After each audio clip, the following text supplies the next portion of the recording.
sesama saudara mara adik-beradik ni lagi banyak masalah. Betul, setuju. Kita kesian, kita tolong. Tapi dia makan kita juga kena kesian dia. Tu kata jangan berniaga dengan adik-beradik kan. Aduh, kadang benda tu makan dalam tau Ustaz. Cuma itulah saya kata tadi, makna dalam hal ni satu je.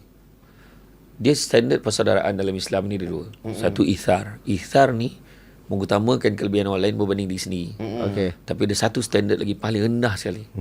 Nama dia salamatu sadri, berlapang dada. Lapang dada sudah lah adik-beradik. Betul lah. Kila balik. Dia buat abang macam-macam, abang nak balik. Biarlah. Macam mana pun adik-beradik abang juga. Iyalah. Kan. Lapang dada. Jam, Syed. Kerja macam mana okey? Dia sendiri segan. Tak maaf tau. Kenapa pula? Hari tu pinjam duit balung tak payah bayar lagi. Alah, ada duit sok bayarlah. Tak banyak mana 4 juta je. Besok kalau abang dah tak ada, kau bagilah kat waris abang ni. Bagi macam tu je. Faham. Lapang dada. Ada tak ada macam mana kan? Apalah. Sebab kadang kita marah. Contoh cerita ni, katalah kita ni berkawan lah kan. Mamat kawan dengan saya. Mamat pinjam duit 2,000 besar. Kita rasa besar dan dia tak bayar. Saya jumpa, duit kau nanti lah. Lepas tu ingat, adakah aku pinjam kau? Betul. Memang kita marah tau. Kita marah. Tapi kita tak sedar. Tengok balik akaun kita. Ada je rezeki lain masuk. Ini dia ni, betul ni.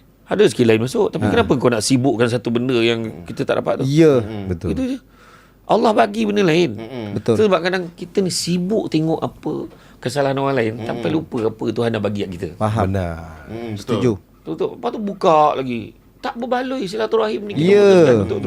Lagi boleh mengaibkan kawan sendiri macam tu. Ya, betul. Kau 2,000 yang kau tak dapat tu masuk yang lain lagi. Tapi kau saja kadang depan orang lain. Kau pinjam duit aku bila nak bayar?